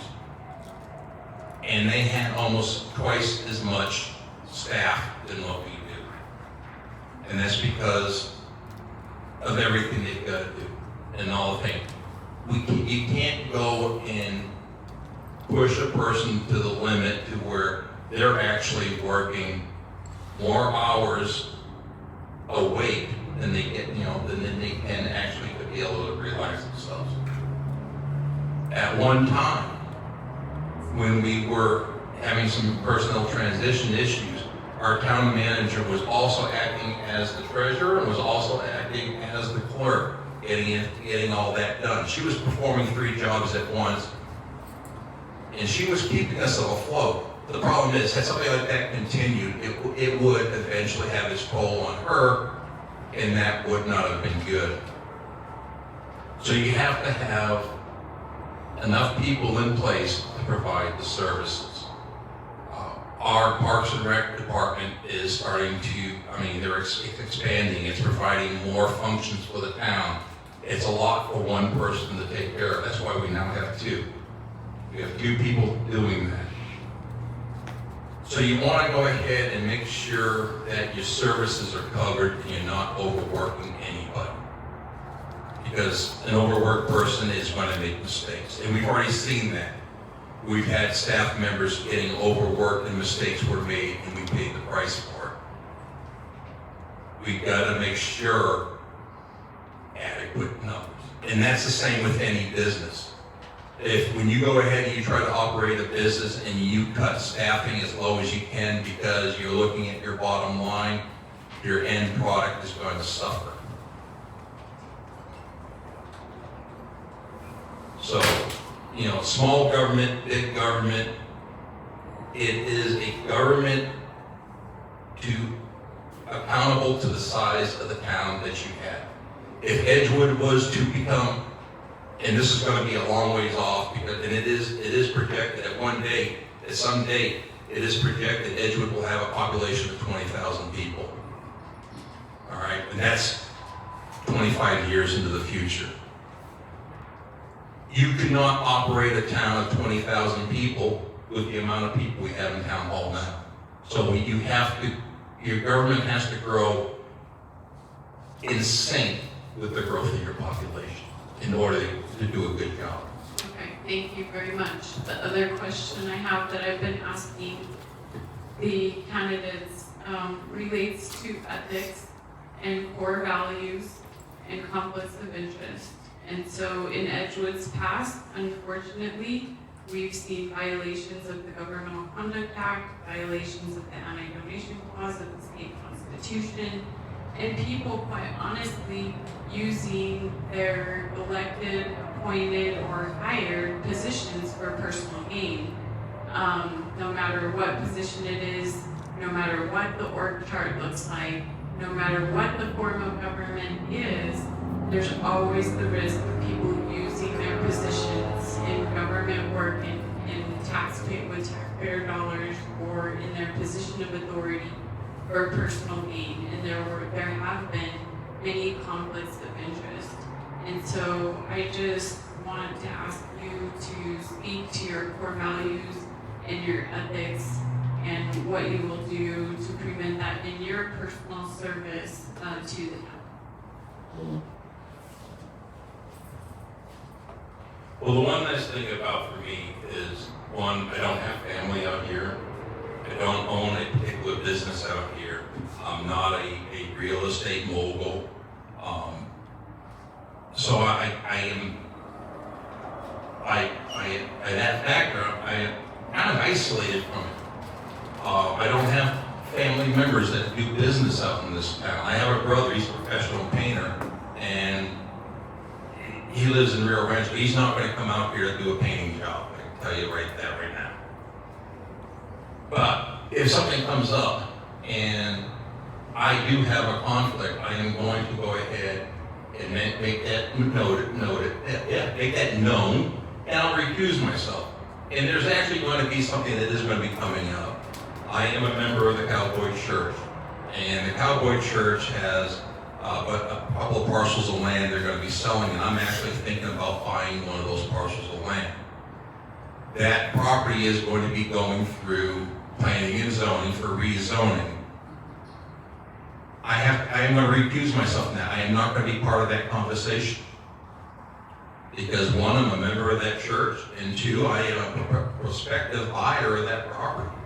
I've looked at it, it's a good property, it's a good investment. I am retired, and I want to make sure I put my money where it's going to work best for me.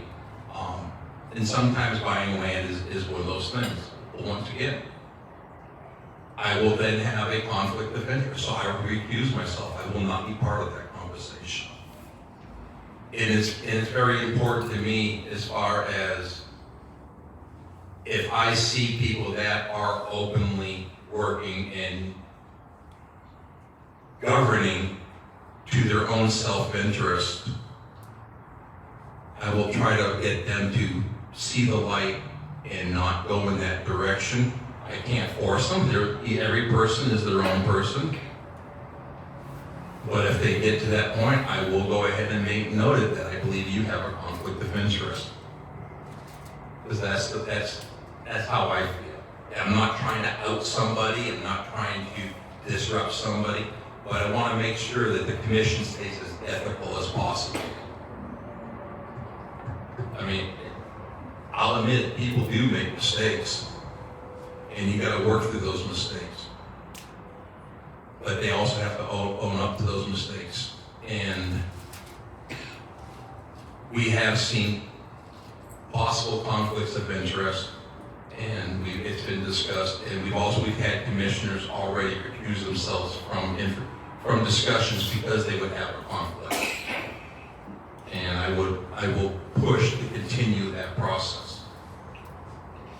Is that? Yep, thank you. Ethics, right? So in response to the question, I think I've been speaking about ethics the whole time I've been up here today. And it's important to me, it's critical. How can you expect anybody in your leadership that is hiding things from you or not being forthright with you, for lack of a better word, to get things done? I'm not perfect. I make mistakes, but I own my mistakes. I don't expect anybody to cover for me. I don't expect anybody to, because I'm friendly with you. I've fired family in my business. Why? Because they're not providing the service that the company requires. I have no qualms firing anyone. Now, that doesn't mean I fired them first thing. There's a process, right? Those processes we need to follow as a society to be just civil to each other. And within my organization, that's what we do. We communicate, we converse, we try to see maybe you're having a difficulty in your life and we need to be a helpful part of that. Maybe your husband got diagnosed with cancer, maybe we need a little bit more understanding. But I truly am not a throwaway kind of person. I believe that human beings are important, but truthful human beings are even more important. When we try to cover things up and not be transparent, it creates a problem because the community then don't trust us. And we have enough problems in politics as a whole without trust. And people always make accusations. I wonder how much money he's lining his pockets with. That kind of thing. That's hurtful. That needs to stop. And that only stops when you have somebody in office that you trust. If the people feel that way, there's a reason why you feel that way.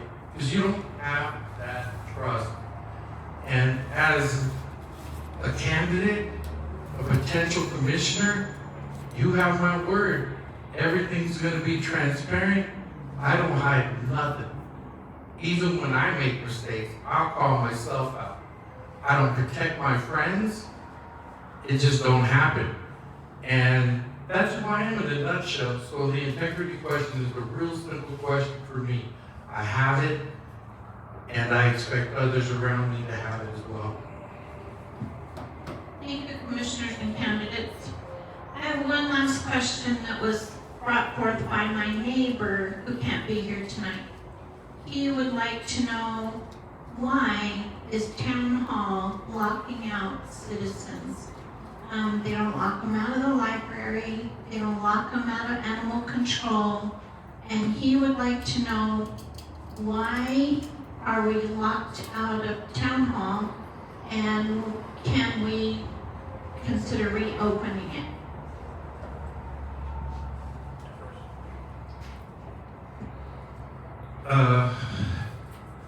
That's a tough one. And I want to be honest about it. The reason town hall is locked is because of the information I passed around. That other commissioner found out he was being under investigation. I don't know exactly what was said, but I do know the next day the town hall was locked. If people remember in the beginning, there was this phone sitting out there, the landline phone in the beginning. That says to me, just from a common sense perspective, that people felt threatened, and therefore they locked the town. They've chosen not to open it at this point. They bought a really expensive camera to put out there. But let me remind people, commissioners that are here, that is not your town hall. That is our town hall. And I would hope that you would support in the meeting to be coming up later to support opening up those doors. We need to know that you are not scared of us. It's our town hall. So I hope that's the best I can do. That's from factual evidence that I have. And I'm not in there, so I didn't create that decision, but I'll pass it off to somebody that helped do it. All right, to say town hall is locked off is an inaccurate statement. You do have to be recognized to be let in, all right? Because we want to make sure that the people are in place to be able to help out and also to protect all the documents that are in town hall. So nobody's locked out. You come up there, like you said, we put that camera up there. Our administrative assistant that works in the front office, when she's in different offices, she walks around with an iPad thing, and that shows her when somebody's coming up the door and we're going to let everybody in.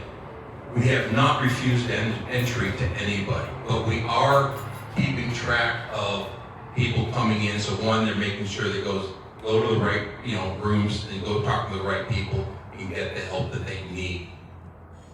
That's all it does. And to say that they're locked out is very inaccurate. It's just saying that they have to be recognized that, open up the doors and come in so they can make sure they're going to the right room that they want to go to. But nobody has ever been refused entry into town hall. Okay, thank you. And one other question that has come up in the other meetings is, will you be willing, if say Edgewood Connected puts on quarterly town hall meetings, would you be willing to continue this type of format as a commissioner to dialect with the community, because there have been some concerns about communication and just, I think so far everyone's really enjoyed just being able to talk back and forth with you guys about what maybe concerns they have, anything like that. So, thank you. I love the idea of doing town halls because it's an informal meeting. Nothing's being decided. It's just conversation. Pretty much what we're like here. In fact, a true town hall is even a little less more formal than what we've got here. One thing though for us is space. To really do a good town hall and get as many people involved with that, we need a bigger room than what we have. That's one of the reasons why we've been trying to get the use of the south building of Edgewood Elementary School. we've been up against opposition to that for the past 4 years, and nobody outside of the entity that controls that building understands why. I've talked to state representatives, I've talked to state senators, I've talked to commissioners of the county and other government officials, and we don't understand why they won't let you use that building. I mean, we've offered to go ahead and do the improvements to the building that needs to be done, but we do ask that we obtain ownership of it, so we are doing improvements to a town building. And that's just common sense. You don't want to spend a whole lot of money on a building and then have them go ahead and say, oh, we can't use it anymore, we're going to do something else. As far as the school, that building is no longer usable as a public school, but it has lots of other uses. That would be a great place to do town halls and get everybody in there. And not only just town halls, but to have, trying to think of the right word, it's a information fair where different departments could set up a booth and people can come in and talk to the people from the different departments and get information on what roads are coming up, a sheet like that. Or just say, hey, I want to sign up for something, have the different advisory boards that we have. They have like a table there that they can talk to people. There's a lot that runs Edgewood besides the 5 people that sit up at those chairs. And to be able to let the people have an open access to people that represent those different departments in a community fair type of thing, like I said, the right word is just escaping me right now. But it's just so that everybody can get in and get information, more information can be put out. But yeah, to the base core of your question, town halls once a quarter, even maybe once a month, I don't know. But definitely once a quarter, it's a great thing. But we need to have a proper space to do it. Being reliant on a local business or a school to give us the space to do it is difficult and not really fair to everybody. So getting a space like that would be perfect. But yes, the answer, definitely town halls.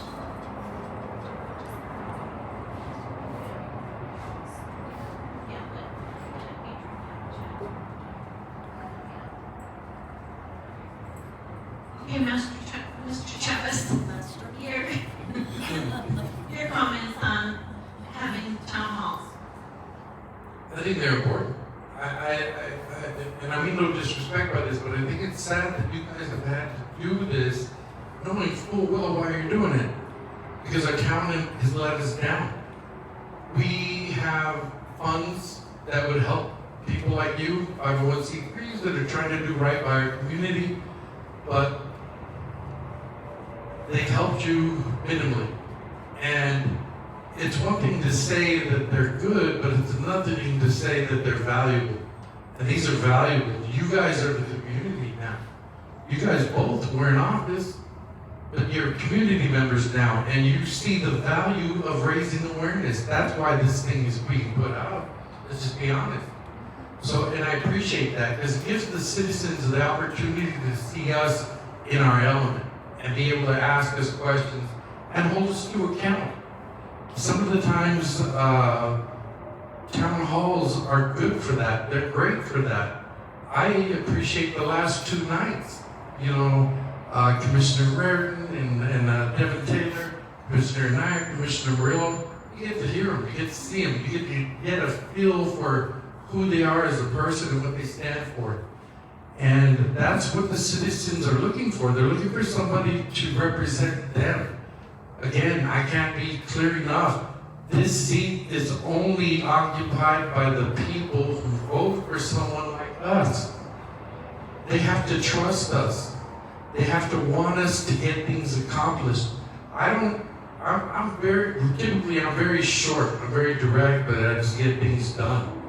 And ramble on forever normally.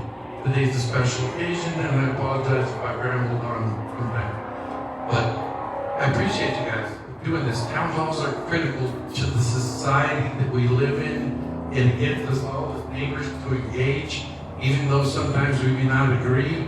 But I think it's imperative to have civil discourse when it comes to these kind of things. And I find it ironic that that civil discourse means different things to different people, especially the tone of your voice, the inflection of your voice. But today, my voice is a little bit louder than normal, and the reason for that is because I believe in Edgewood. I believe in our future. There's so much potential here that we need to tap into that I believe can be done in today's day and age. We have, several people have asked, why can't we have this on YouTube? Why can't we have that? There's ways around all this stuff. Why haven't we figured that out? It's been 2 years, 3 years. Our population is 50 years old. Correct me if I'm wrong, I think it's 31% of Edgewood's population is 50 years old or above. So these people, as you stated clearly, can't get out. They don't want to get out. They have health issues, whatever, but they want to be involved. I think it's our duty as a government to help our people stay informed and be involved. So that goes back to the town aspect of this, and I think it's important to have town halls, and I appreciate you guys doing this one. Thank you. Thank you. Commissioner Brennan, your wrap-up time. I'm sorry? Time to wrap up. Oh, So are you gonna let them do like closing comments? Yeah, closing comments. all right, since I opened up the shows, Yeah, I'm not gonna go Closing comments. As you can see, the reason that we're here today is to see who Edgewood supports, who they see as a strong leader in our community, and who they trust will get things done. I've had some differences with my opponent. I've showed some facts to the community that's here because I couldn't show it to you, but it will be available on my webpage. My webpage will be up tomorrow night. Anything I said, I will support and prove. I'm not the kind of guy that goes and simply, like I stated earlier, bumps my gums to impress anyone. The way I impress anyone is actually getting things accomplished and doing the job that hopefully you guys will hire me to do. As Mr. Orr clearly asked the question earlier, who do you trust, who are you going to hire? As for the future, the potentiality here in Edgewood is immense. Water issues are a big thing. I am committed, and I've stated this over and over, roads, water, infrastructure, and a sense of community place. We don't talk about that enough. We're a weird situation because we're so far in our country's history that we don't have a plaza. If you remember, everywhere else you go to, Albuquerque, Santa Fe, all the old towns have a plaza. Well, that's a place for community. That's where these towns started, and that's where they have the restaurants, all this. We don't have anything like that. So Section 16 is our home. That's where our recreational facilities are. I'd like to propose, and I hope everybody would support this. Nobody's really talked about how we bring in GRT, but everybody talks about how we don't want to grow our community. I think that that's a sensible question, and the way you do that is children's athletics, young people's athletics. There's billions of dollars that are being floated in communities throughout the Southwest because of our weather, the things that we have to offer, the restrictions that Edgewood would have to endure is we limited on our lodging. So we'd have to share lodgers' tax dollars with Albuquerque and with Moriarty, but that doesn't take a lot of money to develop fields, that kind of stuff.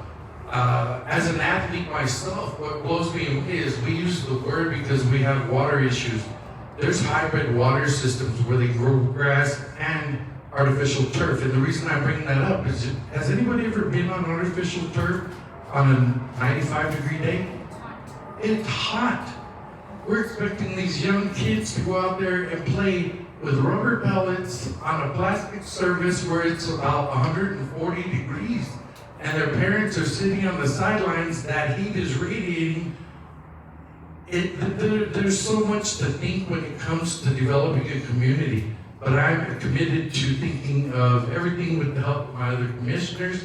There's some smart guys out there, you know. We talked about that at the meeting last night. But as far as growing this community, I think there's potential. Those GRT dollars that come in, they'll stay, go to our Walmart, come to Chili Hills, go to other restaurants. That money stays here. We've got to figure out ways to be functional for our community members, to grow this wisely, and that starts with all of us. Planning and zoning, the mayor's positions, the commissioners, the town manager. But it's difficult, as I continue to say, when you have such a high rate of turnover at our local government. There's got to be accountability. Who's accountable for that? Nobody really asks that question. They just keep saying, well, why aren't things getting done? It starts at the top. In my business, if I'm not functional, I lose contract, I get fired. That's how it works. Same goes for any town government. I know there's a lot to do, and I do, contrary to popular belief at this point in time, I do respect Commissioner Brennan. I know it's hard to go out there and put yourself on the line, just like we both are right now, and having everybody look at us, critique us, and you know, just see the way he said this, and it's tough. But I'm okay with it. I'm a big boy. I chose this path because I'm not happy with the current government. That includes my opponent. I don't believe things have been going right. I don't think things have been getting accomplished. So rather than sitting online through any kind of social media format and just complaining, I've chosen to come out my comfort zone and attempt to be a shining light in this town and get things done. As I stated earlier, it's not just simply me. I'm one of 5, plus a town manager. I've talked to the other commissioners. They feel the same way. We need a change. I offer that change. And I hope that people who are paying attention and not simply just going with, you know, the rhetoric of people just talking. I provide facts, I provide data. That's what you will get out of me. Honesty, integrity, and the truth, facts, data. And I would challenge my commissioners, if I wanted them, to be able to stay on par with me. You know, work together, get things done. Our community deserves so much better. We're in our 26th year, and we're still arguing about certain things that haven't been done 20 years later. This is insanity to me. When, if I were to get elected, you have my commitment within the first quarter, within the first few months, if not possible the first month, to get my butt into a Molly training. Why is that not being done? Why are these people waiting 3-4 years to get into a Molly training? For those of you that don't know, it's put on by the New Mexico League, and it basically teaches us how to be better commissioners. So it's really frustrating for me because I don't have a degree in political science. However, I did go take several years of political science classes. I needed math and the English to finish. But again, as a business owner, I opened my business, couldn't get back to it. But I understand how things work. I've been down that path. I understand how we as human beings operate, from thoughts, emotions, how it affects our community. So I think it's really important for us to be transparent. And that starts with honesty, openness. I found it kind of concerning a while ago. You're an ex-commissioner, you're a smart lady, and so is the ex-mayor commissioner. The answer that you received for the lockout, why would you use the term lockout if it wasn't locked out? That blew me away. That's a dance. That's what politics does. People don't tell you exactly what's going on. That door is locked. You cannot get in there. The implication is well, you know, we can see you coming up. It's locked. That's it. I think word salad in this space is sad. You know, we need to speak correct. We need to mean what we say and say what we mean. And I'm that dude. I mean what I say what I mean. I'm respectful, I really am. Other commissioners that have worked with me know these things. I find it ironic that we have a town manager who has filed, what is it called? She told me in a meeting that she was more offended and she just laughed it out because I asked her for the IPRA request. She never could prove it. That there's a whistleblower claim, right? This is what these meetings are for, is to expose what's going on out there. It's uncomfortable, but it has to be done. The community deserves this. There's a lot of people, they just go to work, they come back, you know, it's a far drive to Albuquerque. They want us, and they trust that we, the local politicians, will do right by them. We've let them down. We need people in those positions to do right by them. I don't even want you to know my name after this meeting. 2 years from now, I just want to be in there getting things done. That happened when these guys first got in the office. I even told you guys, I appreciated and respected what you guys had accomplished in that first year. The meetings were brief, things were getting done, and we went astray.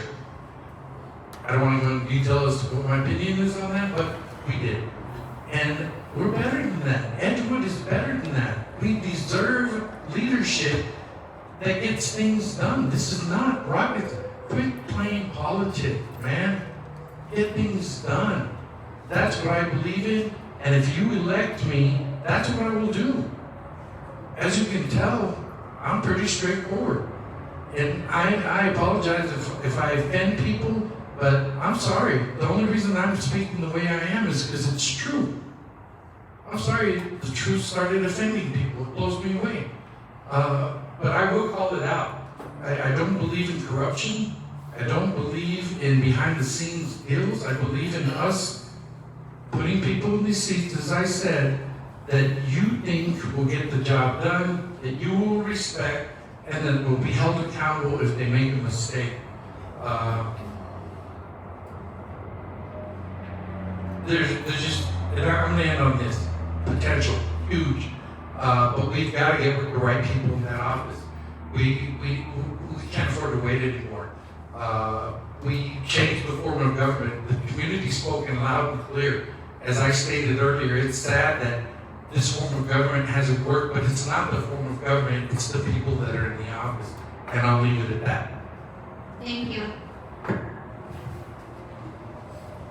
Well, that was a lot that was just said. Most of it's malarkey.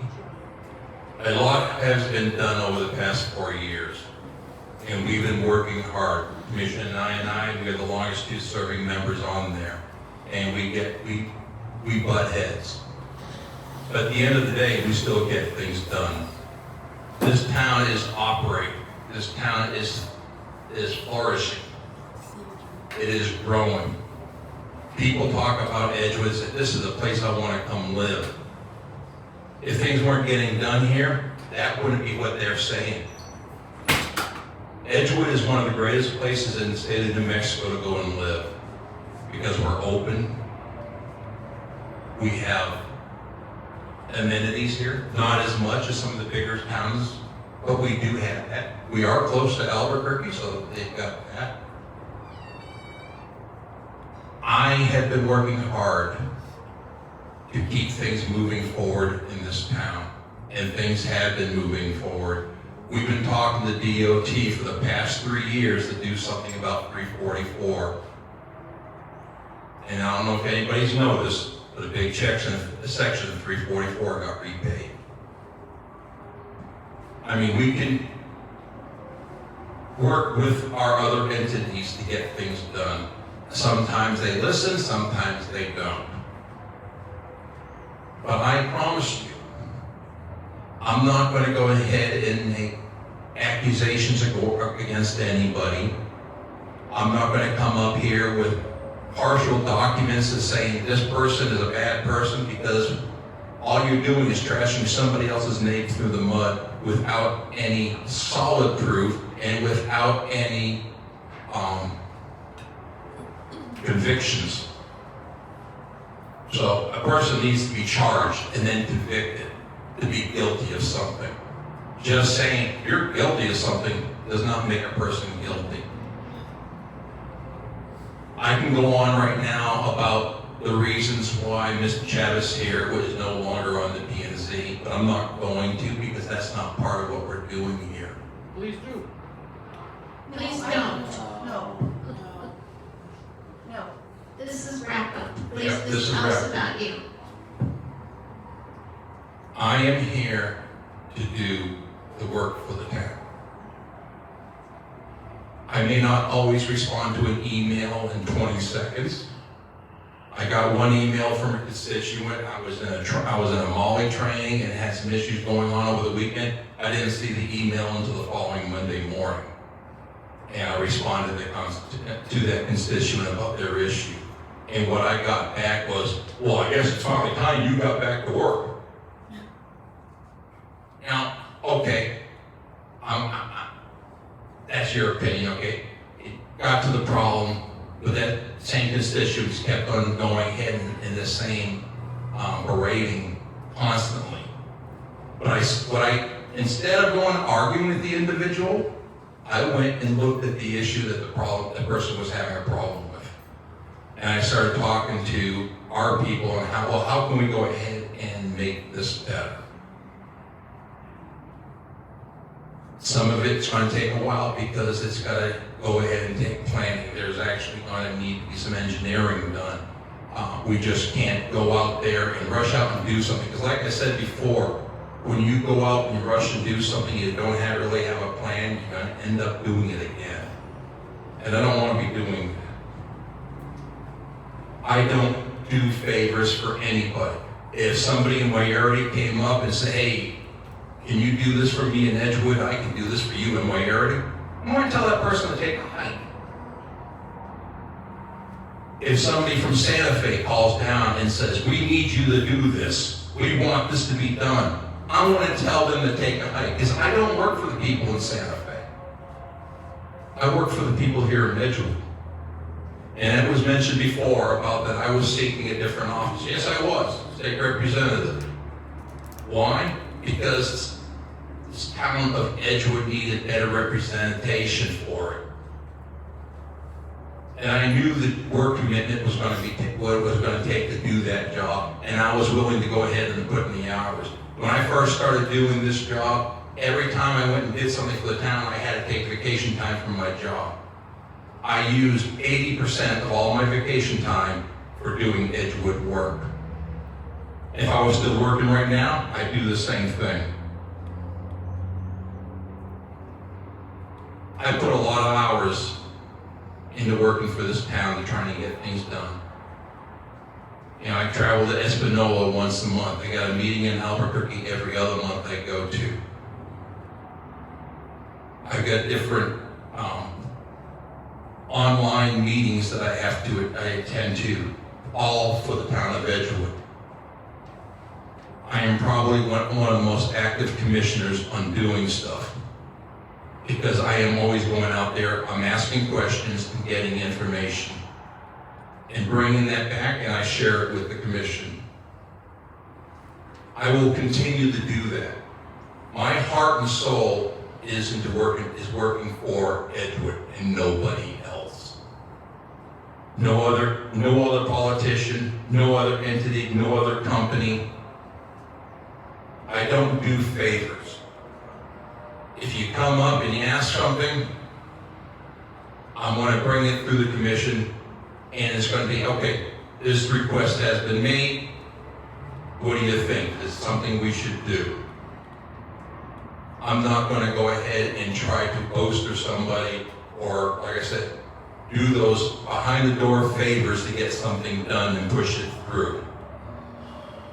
I'm going to listen to the constituents of this town when we're passing ordinances and to get what their feeling is on how it should be done. I am going to go ahead and continue on supporting our our police department to make sure everybody who lives here and everybody that visits here is safe. This is not the Wild West out here. 30 years ago, it kind of was. If anybody's been around that long, they know what it's like. I remember I used to drive through here constantly, going back and forth to the base up in Great Lakes when I was stationed up there. And Edgewood was just like a little blip. We're no longer a blip. We are a town that people know about. We are a town that people want to move to. And I want to keep on improving this town to make this town the best town in the state of New Mexico, period. We may not have all the fancy restaurants or the fancy hotels or the fancy amusement parks or anything like that. But we have spirit, we have character, and we have good people here. And I want to continue to serve those good people to the best of my ability. And I don't mind being called out if they don't like something that I did. And I don't mind sitting down and having a conversation. What I won't do is stand up for people to stand there and keep on throwing, threats and insults back and forth, because that doesn't get anything done. Good, solid, constructive conversations is how things get done. And that's how I want to keep on doing it.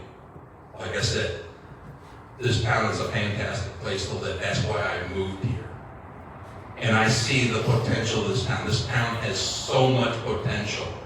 And we could still maintain our nice rural community feel and have those good things.